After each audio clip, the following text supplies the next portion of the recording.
우리 아까 시작하면서 하행일에서 본 것대로 미국에 있는 교회들, 또 한국에 있는 교회들, 또 세계에 흩어져 있는 선교사님들 여러 곳에서 우리에게 위로의 메시지를 보내오고 함께 기도하고 있다고 하면서 또 특별 헌금도 해오고 있습니다.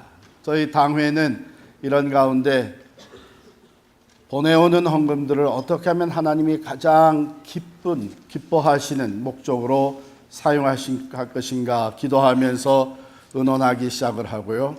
여러분이나 저나 이런 얘기를 들을 때마다 어때요?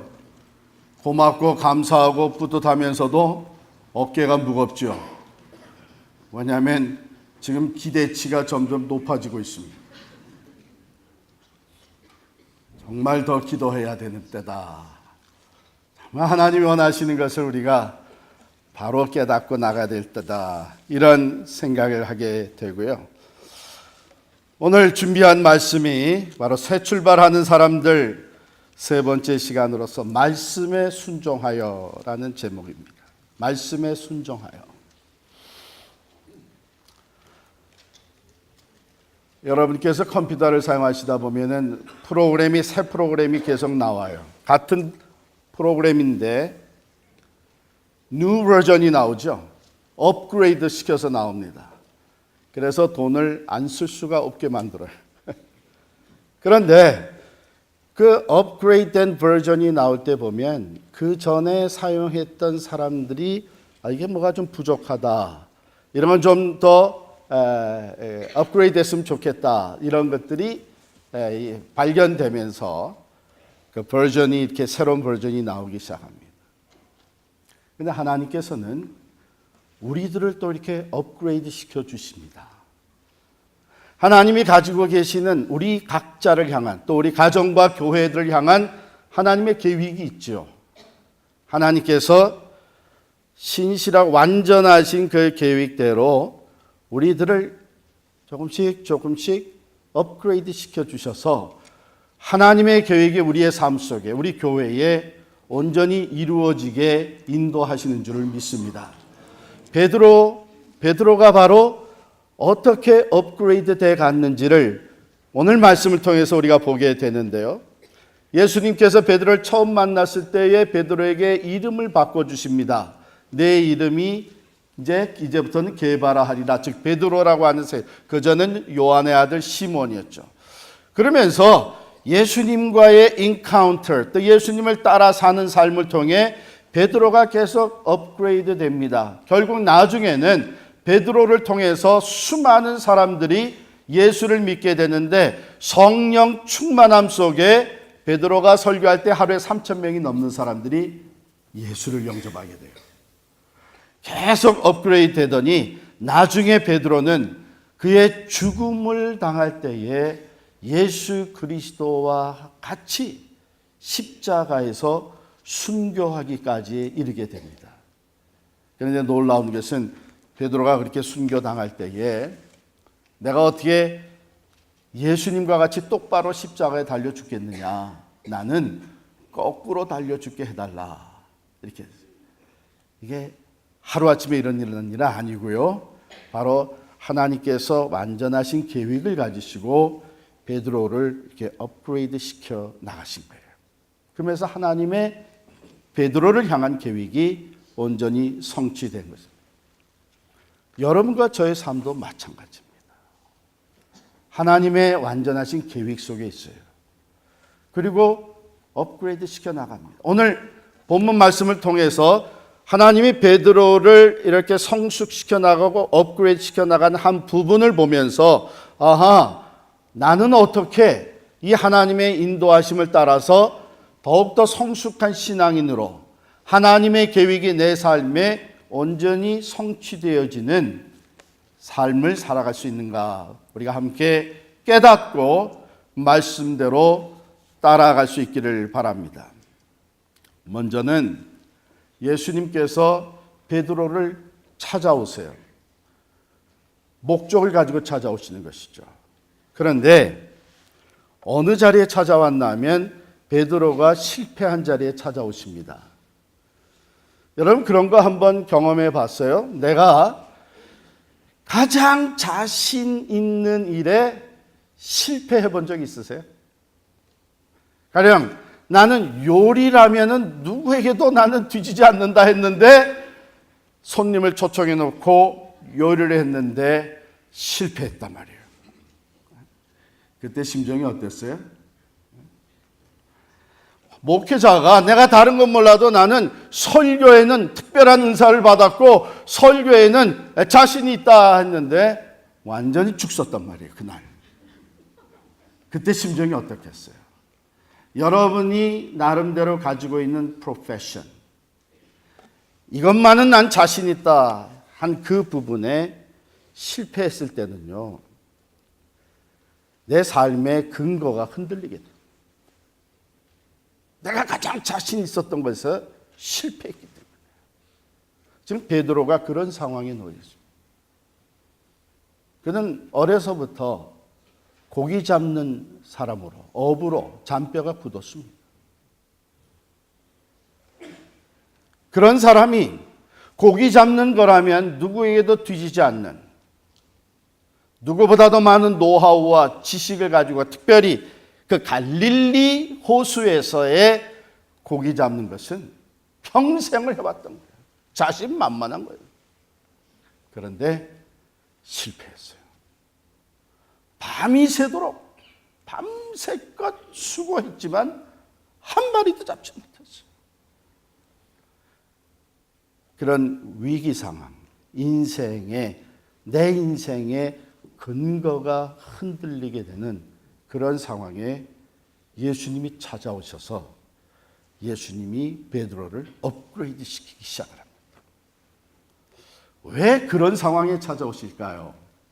왜냐하면 일상이 내가 원하는 대로 만족스럽게 돌아갈 때는요, 사람들이 변화를 원치 않습니다. 그런데 이런 실패의 자리, 위기의 상황에 놓이게 되면 사람이 자기 자신을 의지하던 마음이 약해지고 내려가지고 겸손해지면서 변화를 추구하게 됩니다.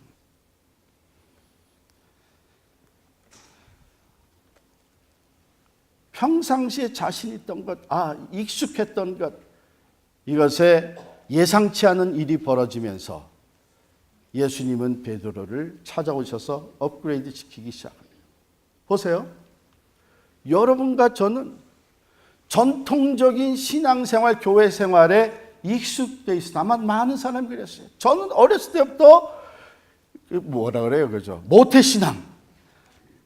교회에서 쭉 자랐어요. 그러니까 교회라고 하면 뭐가 익숙하냐면, 목회라고 하면 오케이, 목회 개척되어지고 잘 준비된 사람들로 개척하고 성장하고 양적으로 성장하면서 교회 건축을 하게 되고, 건축을 하고 교회 안에 이런 다양한 프로그램을 잘 아프로이트해서 교회가 든든히 세워져 가는 것, 그건 굉장히 익숙한.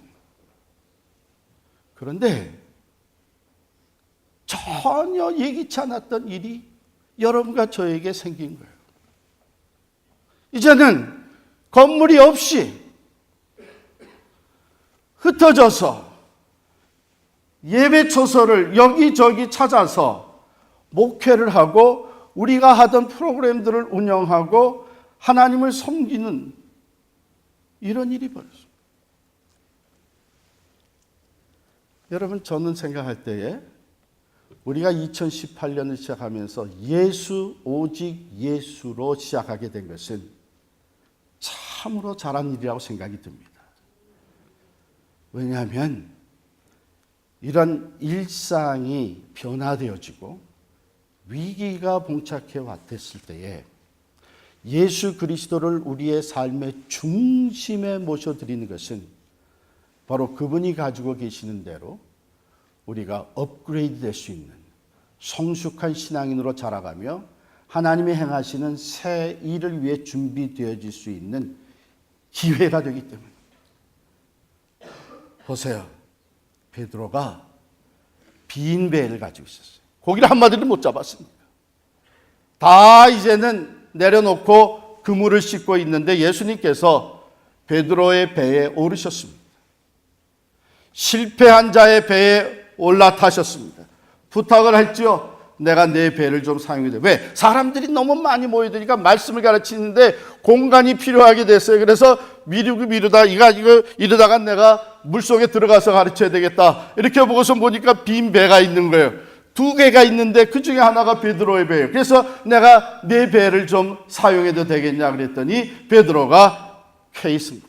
거기에 고기가 너무 많이 잡혀가지고 밤새 만선이 되어 있었다면은 예수님 들어가지 않았을 거예요. 들어갈 자리도 없었을 거예요. 마침 빈 배, 실패한 자의 배이기 때문에 그 인생의 중심에 예수님이 들어가실 수가 있었고 베드로는 그 예수님을 영접해 드렸어요. 실패한 자기의 삶의 한 중심에 예수님을 영접해 드렸어요. 여기서 주님이 계획하셨던 변화가 일어나기 시작을 합니다. 업그레이드가 되기 시작을 합니다. 성숙한 사람으로 발돋움 되게 됩니다. 어떤 사람은 성경 공부하다가 저에게 묻더라고요. 아니 목사님 배 2척이 있었는데 왜 하필이면 베드로의 배에 올라가셨습니까? 왜 다른 배가 아니고 그 배에 올라가셨는데? 그걸 내가 어떻게 알아? 그런데 이 사람이 집요하게 물어보는 거예요. 보니까 이 사람은 성경 공부를 그렇게 하더라고. 그러니까 이분은 성경 공부하면서 신앙의 진도가 안 나가. 그건 하나님 마음대로지. 예수님 마음이지. 이걸 우리가 뭐라 그러냐면 sovereignty of God, 하나님의 주권이라고 얘기해요. 이때 하나님은 베드로를 향한 주님의 계획을 성취해 가시기를 원하신 줄을 믿습니다. 그러니까 이러한 상황이 벌어지게 되면 여러분께 너 지금 힘들고 어렵지만 내가 너를 좀 쓰기를 원한다. 너 일 좀 맡아줄래? 너 이 사역을 좀 해줄래? 이렇게 하면서 내 인생에 주님이 들어오실 때 말이죠. 왜 납니까? 저 사람 시간 더 많은데. 왜 나예요? 저 사람 물질 더 많이 가졌는데 하필이면 내가 이 모양 이 꼴이 됐을 때 왜 날 쓰시려고 그러십니까? 이러지 마시고 여러분의 인생의 배에 주님이 오르시기를 원하시기를 축복합니다.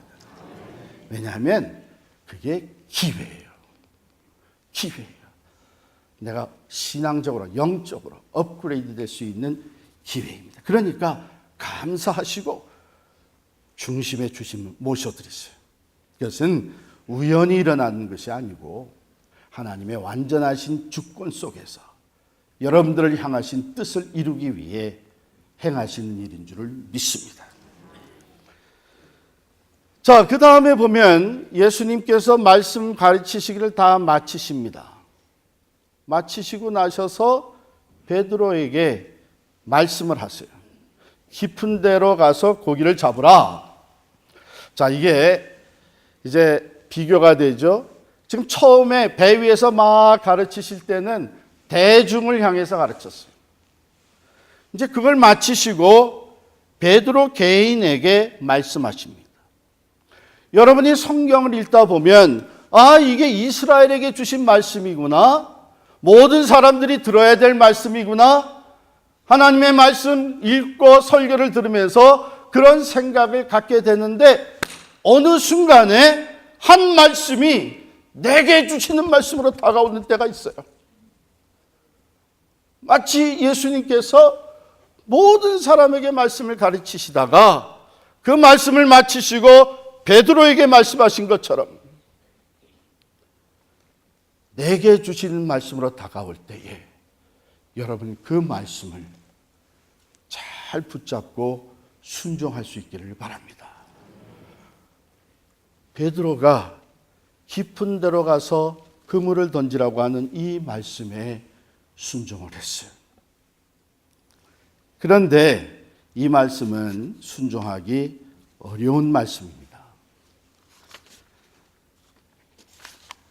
만일에 예수님께서 배를 보시면서 내가 이 나무로 배를 만든 거 보니까 여기가 조금 잘못됐다. 이 배를 다시 나무를 좀 깎아서 만들어야 되겠다. 그러면 순종하기 쉬웠을 거야. 왜? 예수님은 목수 출신이시거든. 그런데 베드로에게 명령한 것은 깊은 데 가서 고기를 잡으라는 거예요. 이걸 가르쳐서 우리 사자성어에 보게 되면 연목구어라고 하는 말이 있죠. 나무에서 물고기를 구한다 하는 그런 뜻이에요. 불가능한 것이죠. 연목구어가 돼요. 고등학교 1학년 때 미국은 내가 어떻게 이런 말을 아느냐. 찾아보죠. 뒤져보다 보면 이런 말이 나와요. 순종하기 어려운 것은 인간적으로 생각하고 판단해 보면 이건 이치에 안 맞아요. 비현실적이에요. 그리고 프로페션이 달라요. 목수 출신이 어떻게 고기 잡는 거에 대해서 갈릴리 호숫가에서 고기 잡는 걸로 잔뼈가 온전히 굳은 이 어부에게 이래라 저래라 할 수 있겠습니까? 고기 잡는 것에 대한 지식, 노하우, 모든 경험은 베드로가 가지고 있어요. 그런데 예수님이 깊은 데로 가서 이제 그물을 던지라고 하는 것, 이게 되겠어요? 하나님의 말씀이 좋기는 좋은데 사업에 대해서 뭘 하시겠는가? 가게를 운영하고 세계 경제에 대해서 얘기하고 이런 것들이 성경에서 뭘 가르칠 수 있겠느냐? 현실에 맞지 않는 말씀 같고 계산이 맞지 않고 우리의 경험과 논리와 이론에 비춰보게 되면 순종하기 어려운 말들이 참 많이 나옵니다. 어쩌면 우리가 교회적으로 지금 순종하기 가장 어려운 말씀이 내 원수를 사랑하라고 하신 말씀일 수 있어요. 악을 악으로 갚지 말고 악을 선으로 갚으라고. 네게 악을 행한 자들을 오히려 축복하고 그들을 저주하지 말라고. 순종하기 어렵죠. 아무리 좋은 말씀이지만 그건 현실적으로 우리 세상에서 불가능하다. 인간적으로 불가능하다. 이렇게 될 수 있습니다. 그런데 놀라운 것은 베드로가 순종을 합니다. 그것도 그냥 여기 가까운데 한번 다시 그물을 던져봐라 해서 순종한 것이 아니고 깊은 데로 가서 그물을 던져라.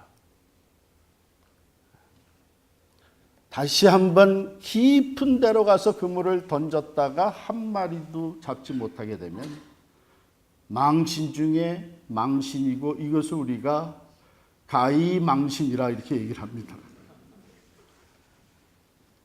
순종하기 어려워. 그러면 어떻게 베드로는 순종할 수 있었는가? 보세요. 배에서 무리를 가르치시더니 하는 말씀이 나와요. 배에 오르시자마자 너 가서 깊은 데서 그물을 던지라고 하는 것이 아니고 배에 오르셔서 무리를 계속 가르쳤어요. 말씀하셨습니다. 진리를 가르쳤습니다. 하늘의 복음을 전하셨습니다. 자, 한쪽에서 그물을 씻던 시몬이 그 말씀을 들을 수밖에 없었어요. 그 말씀을 듣던 중에 무너져 내리기 시작을 합니다. 단단했던 그의 마음에 틈이 생기기를 시작을 하는 것이죠. 틈이 벌어지기를 시작하는 것이죠. 즉 작은 믿음이 싹트기 시작을 하는 것입니다. 그는 육신의 삶이 전부가 아니라고 하는 것을 말씀을 통해 어쩌면 깨달았을지도 모릅니다. 말씀을 듣는 가운데 이분은 예사뿐이 아니요 하늘의 권위를 가지신 분이라는 이 믿음이 생겨나기 시작했을지 모릅니다. 이미 이 예수라는 분은 어쩌면 참으로 하나님이 특별히 보내신 하늘의 권위를 가진 사람이라고 하는 믿음이 싹트기 시작했을지 모릅니다. 여러분, 주님의 말씀은 바로 그런 효과를 냅니다. 능력을.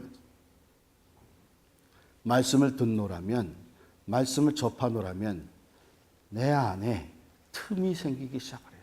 믿지 못하던 것이 조금씩 믿어지기 시작을 합니다. 확신이 더해지기 시작을 합니다.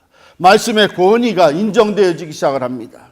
분명히 로마서 10장 17절에 보면 그러므로 믿음은 들음에서 나며 들음은 그리스도의 말씀으로 말미암았느니라. 비록 작은 믿음이지만 말씀을 듣는 가운데, 말씀을 접하는 가운데 베드로에게 이 믿음이 생겨나기 시작합니다. 그래서 그것이 개인적으로 말씀이 왔을 때에 너 깊은 데로 가서 그물을 던지라고 했을 때에 순종할 수 있게 된 줄을 믿습니다. 그러니까 우리가 이 믿음의 순종이라는 것은 평상시에 말씀을 대하는 삶에서 생겨날 수 있는 거예요. 여러분들 말씀을 읽고 말씀을 듣고 말씀 공부하는 일 열심히 하시기를 바랍니다. 우리도 모르는 사이에 그 가운데 우리 믿음이 성장을 하게 되고 우리의 판단과 우리의 계산으로는 경험으로는 받아들일 수 없는 것까지도 믿고 받아들이고 순종할 수 있는 그런 경지에 이르게 되는 줄을 믿습니다. 그래서 깊은 데로 가서 그물을 던집니다. 그런데 왜 하필이면 깊은 데냐? 여기에는요, 영적인 의미가 담겨져 있어요. 깊은 데로 가서 그물을 던지라고 함으로 말미암아 예수님이 베드로에게 주시기 원하셨던 것은 하나님을 더 깊이 경험하게 되기를 원했습니다. 은혜라는 것이 무엇인지를 더 깊이 경험하기를 원했고 예수 그리스도가 어떤 분인가 하는 것을 더 깊이 경험하기를 원했습니다. 이런 바로 영적인 의미가 담겨져 있습니다. 여러분 그 물가에서 그냥 찰랑거리면서 거기서 우리가 물놀이를 할 때는 물결이 조금 밀려오면 아이고 물이 밀려오네 하고서는 후다닥 도망갈 수 있어요. 그렇죠? 그런데 깊은 데로 가서 뱃놀이를 하게 되면 파도가 일어날 때에 후다닥 도망 나오지를 못합니다. 그 파도와 싸워야 합니다. 그 물결과 싸워야 됩니다. 바로 깊은 곳에서는 그런 경험이 있고 그 깊은 곳에서는 그런 경험을 통해서 내가 맛보지 못했던 하나님의 능력, 하나님의 도우심, 하나님의 살아계심, 그 말씀의 깊이와 능력의 위대함을 경험하게 되는 것이 바로 깊은 곳입니다. 여러분들 중에 혹시 내가 신앙생활은 요 정도 하면 된다 해서 그저 외곽지대에서 뭐 큰 희생이나 노력이나 또는 뭐 대가를 치를 필요 없이 그래서 조금 힘들어지면 그래서 또 이렇게 비껴나고 피해가고 이러면서 교회 생활하신 분 안 계십니까? 오늘 주님께서 여러분에게 주시는 말씀입니다. 여러분들을 신앙을 영적으로 업그레이드 시키고 하나님의 더 크신 깊은 은혜와 축복과 능력을 경험하는 살아있는 신앙인이 되게 하시기 위해서 깊은 데로 가기를 원합니다. 깊은 데로. 찬송가 302장 보면 내 주 하나님 넓고 큰 은혜는 저 큰 바다보다 깊다. 2절에 보면 왜 너 인생은 언제나 거기서 저 큰 바다 물결 보고 그 밑 모르는 깊은 바다 속을 한번 헤아려 안 보나.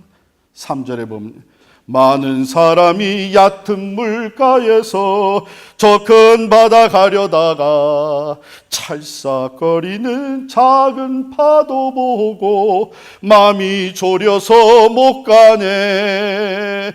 이런 신앙생활만 하고 있으면 하나님의 은혜의 그 깊이와 하나님의 능력의 크고 위대하심과 하나님이 진정 살아서 역사하시는 그 사실을 경험하지 못합니다.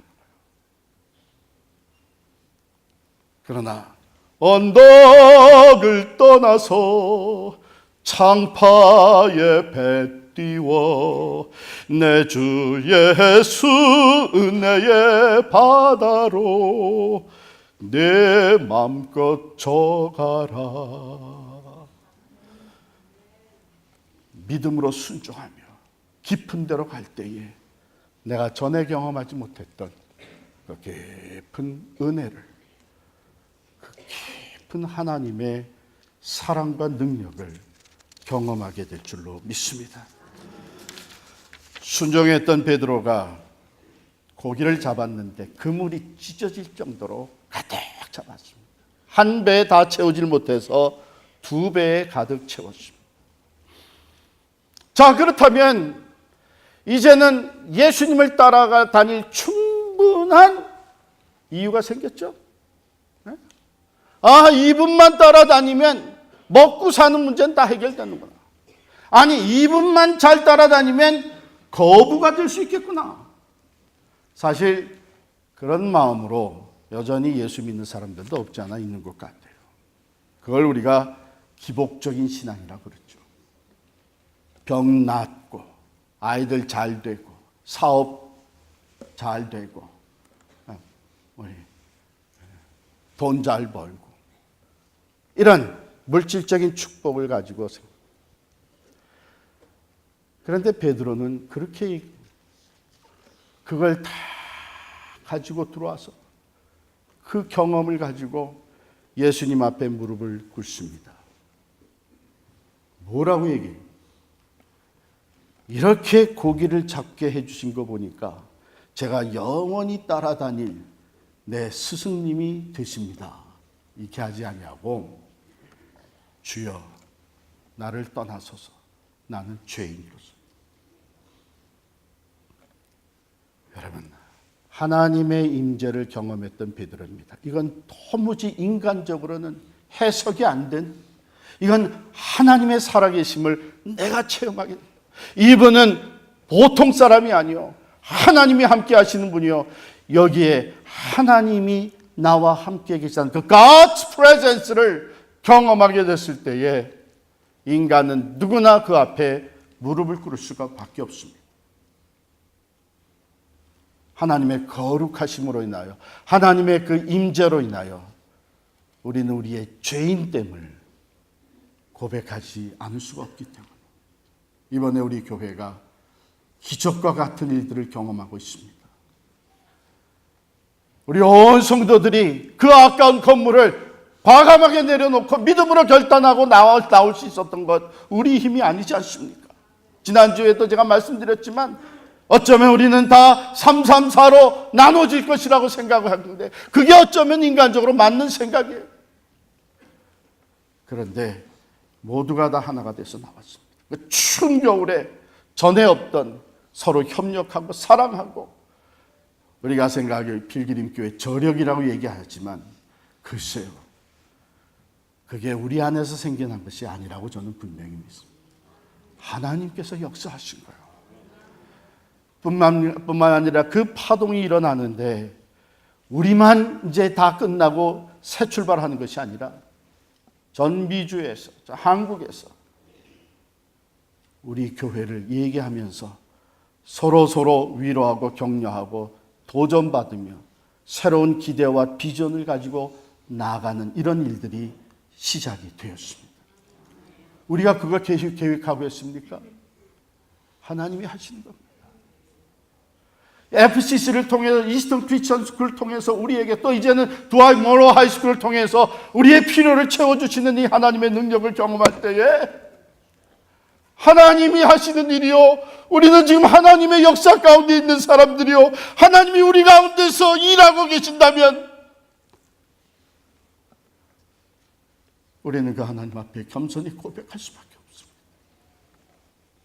사실 하나님, 우리는 바로 떠나오기 전까지도 마음이 흔들렸던 사람들이요, 갈등했던 사람들이요, 하나님이 이런 계획을 가지고 전혀 알지도 못하고 인간적인 생각과 판단으로 이러쿵저러쿵 얘기하면서 두려워하기도 하고 서로 원망하기도 하는 일이 우리 가운데 있었던 하나님, 우리는 죄인입니다.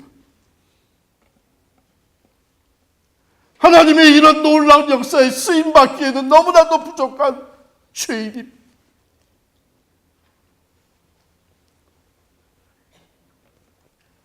우리가 하나님 앞에 겸손히 우리의 부족한 것을 고백해.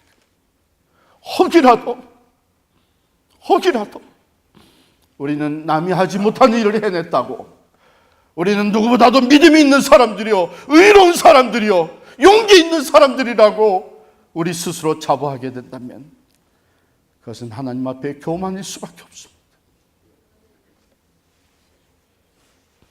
베드로와 같이 우리는 부족한데 우리가 어떻게 하나님의 새 역사를 감당할 수 있겠습니까? 우리가 어떻게 새로운 신앙운동을 일으킬 수 있겠습니까? 개혁의 운동이 어떻게 우리와 같이 부족한 사람들로 인해서 시작될 수 있겠습니까? 겸손히 고백할 수 있는 저와 여러분이 될 수 있기를 축원합니다. 그때의 하나님의 계획이 우리에게 나타나 보여집니다. 예수님께서 베드로에게 말씀하십니다. 겸손히 자기가 죄인임을 고백하는 베드로에게 두려워하지 마라. 이제부터는 내가 사람을 낚는 어부가 되리라. 이게 주님의 계획이었어요. 그저 그물이 찢어지게 잡아가지고 그것 가지고 하나님 사업에 사용한 것, 물론 그렇게 쓰는 사람도 있겠죠. 베드로를 향한 하나님의 사용. 이제는 이 물질적인 것, 세상적인 것이 아니라 하나님이 기뻐하시는 사람을 낚는 업, 영적인 영혼을 구원하는 그리스도의 제자가 되는 것을 원하죠. 하나님께서 우리가 익숙한 교회 생활에서 이제는 벗어나서 더 깊은 곳으로 가서 그물을 던지게 하시는 것은, 물론 우리에게 필요한 것을 채워주시고 복에 복을 더해 주시겠지만 그것이 궁극적인 목적이 아니라 이제는 주님께서 이 땅에 교회를 세운 그 목적, 사람을 낚는 어부가 되게 하시길 위함인 줄을 믿습니다. 저는 이번에 분명하게 여러분들에게 나누기를 원합니다. 우리가 그동안 익숙해왔던 교회 생활, 그것은 교회를 잘 섬기고 교회 돌아가는 프로그램을 잘 유지하고 여기서 인정받고 하는 것이, 혹이라도 다른 사람을 데려오는 것이 있다면 우리는 전도보다는 인도하는 것을 많이 했습니다. 제가 일부러 구분을 합니다. 인도는 뭐냐? 예수 이미 믿는 사람들에게 우리 교회 더 좋아. 우리 프로그램 이런 프로그램도 있어. 교회 생활에 힘들어하는 사람들에게 아이고 우리 교회 와. 왜 그렇게 고생하면서 교회 생활해? 이래서 데려오는 것. 이미 믿는 사람 데려오는 이건 인도예요. 전도는 믿지 않는 사람, 교회 안 다닌 사람에게 그리스도의 복음을 적어 생명의 복음을 전해서 예수 믿게 하고 교회에 나와서 하나님의 자녀로 새로운 삶을 시작하는 것이 전도라면 무엇이 더 쉬워요? 인도가 더 쉽지요. 그래서 우리는 인도는 많이 했을지 몰라요. 그러나 어렵기 때문에 전도는 우리가 마다하고 왔을지 모릅니다. 그런데 주님 오늘 우리들에게 하시는 말씀은 이제 깊은 데로 가서 그물을 던지라. 예수를 알지 못하고 죽어가는 영혼들이 아직도 저렇게 많은데 언제까지 찰랑거리는 것에서 인도만 하고 있겠느냐? 필그림 선교 교회가 되어서 그리스도의 복음을 전하며 힘들더라도 믿지 않는 데 찾아가서 전도하고 사람을 낚는 어부가 되게 우리를 업그레이드 시켜 주시는 줄을 믿습니다. 업그레이드되는 과정에서 가장 중요한 것, 겸손히 말씀에 순종하는 것입니다. 필그림 선교 교회로 새 출발하는 우리들, 하나님의 뜻에 맞추어서 겸손하게 온전히 말씀을 따라 말씀에 순종하며 나아가는 우리들이 될 수 있기를 간절히 축원합니다.